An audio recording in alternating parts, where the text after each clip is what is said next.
Hi everyone, welcome back. I decided to make a video just in case anyone was just dying to know about gerunds, because they are fun after all. So we're going to talk about gerunds, which if you've looked at chart Q, you will see that a gerund is a present participle verb form used as a noun. We also know this from our foundations work. We know from the top of chart D that a present participle verb form is the verb base plus ing. And for a gerund, we're using this as a noun. We know from when we did infinitives that we could use an infinitive, which is to plus a verb. And one of the ways we could use it was as a noun. And when we did that one, we realized that it can function in any role that a noun can take. So from chart E, we know that nouns can function under many different roles. So these verbals are kind of like in disguise. They're kind of like wolves in sheep clothing, that they are verbs, but they're disguising themselves as other parts of speech. So let's take a look at some examples. Gerunds can be easy to miss as well because we're usually so focused on let's find the subject, let's find the direct object, let's find the verb, that we could easily say, oh, there's the subject, and keep moving on and not realize, oh yes, it's a subject, but it's also a gerund. And it has to be diagrammed in a slightly different way. So let's take a look at this first sentence. First we look and say, are there any prepositional phrases? Nope, so we're good to go. So who or what is this sentence about? It is about running. Running is the subject noun. But we should hopefully, little light bulbs should hopefully be going off on our heads, and we can recognize that running is a gerund. It's a verb, base plus ing, and so that's a gerund used as a subject noun. It'll have to be diagrammed a little bit differently. What is being said about running is verb. Running is who or what? Exercise. Can exercise rename or describe running? Yes, it can. Does running equal exercise? Yes. So exercise is a noun, so that makes it a predicate nominative, making the verb linking.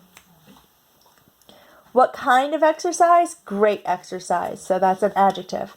We'll come back to how to diagram this in a minute. Let's look at our next example. Who or what, or first of all, are there any prepositional phrases? Yes, we do have one in this case. On a rainy day. So we put that in prepositional prison. It is not going to be part of our pattern. Then what we have left over here, we look at and we say, who or what is this about? I. That's our subject pronoun. What is being said about I? Love. Verb. I love who or what? I love running. Can running rename or describe I? No. So running is the direct object, making the verb linking. Oh, sorry. Making the verb transitive. We will look at running and hopefully recognize, oh, we have a verb base with ing. That's a gerund. So we have our gerund functioning as a noun, and it's in the direct object role of a noun. In our prepositional phrase, on is our preposition. Day is the object of the preposition, which is another function of a noun, another role a noun can take. What kind of day? Rainy day. So it's adjective. Which day? A day. That's an adjective. Okay. Down at the bottom here, the point of running is exercise. Do we have any prepositional phrases? I hope you do find it. Of running is a prepositional phrase. Because of is our preposition, the object of the preposition is running. Okay? Because it is a gerund functioning as a noun, and one of the roles that a noun can play is object of the preposition. So in this case, our gerund is the object of the preposition. Who or what is the sentence about? Point. Subject. Noun. Point. What is being said about point? Is. Verb. Point is who or what? Exercise. Can exercise rename or describe point? Does point equal exercise? I think if we kind of understand the meaning of the sentence, then yes would be the answer there. The point is exercise. The point of doing this activity is exercise. So point equals exercise. Yes. So we have a predicate nominative making the verb linking. Which point? The point. So that's an adjective. So let's talk about how we're going to diagram this. So we've done 3 verbals: infinitive, gerund, and participle. We did infinitive first. That is on, some people call it like the lounge chair. I like to think of it as it still looks like the same structure we use when we do prepositional phrases. The to goes on the angle, and for prepositional phrases, the object of the preposition goes on the line. For infinitive, it would be the verb, to run. Okay, so it looks like that prepositional phrase, and it does have the to. For participle, we talked about it being the ing slang. We do have to remember that it could be ing, it could be ed, it could be en or t, and it goes on a sling. All right, and we think of that sling like a mom holding a baby, and the baby's hanging off. It's modifying. For a gerund, our last one that we just did, we use what we call a stair step. So I kind of think of this one as it's the only one with 2 syllables.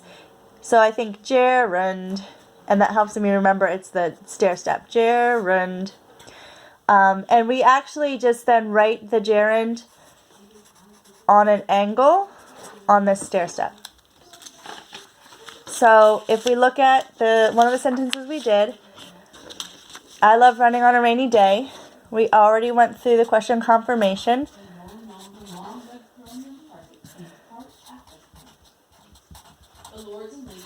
All right, so it's going to look like this when we diagram it. I is our subject, love is our verb, direct object is running, and it's a gerund. So it's going to be gerund. It's going to be on that stair step, and we just kind of have it flow down the stair step a little bit. Some people, especially if you're kind of doing it on a computer, you will see people kind of put part of the word on top and part on bottom. It kind of looks a little weird. You can just kind of flow it down like that. When do I love to run? On a rainy day. So on day a rainy is going to be our prepositional phrase. And then our last sentence, the point of running is exercise. We again already did the question confirmation, so I'm going to quickly just write in preposition, object of the preposition, verb linking, predicate, nominative. So let's do our diagram of our pattern first. Point is, and our line's going to angle back. Exercise. V is going to hang off point. The point of running. Which point? The one of running. So of running is going to hang off of point. We have of and running on our stair step. I know it's hard to see with my very thick marker. All right, and that is what a gerund looks like. How we diagram it on the stair step. A gerund. And how it can function in different roles. A subject noun, a direct object, an object of the preposition. So finally, a gerund is a verb plus ing, which we use as a noun in our sentence.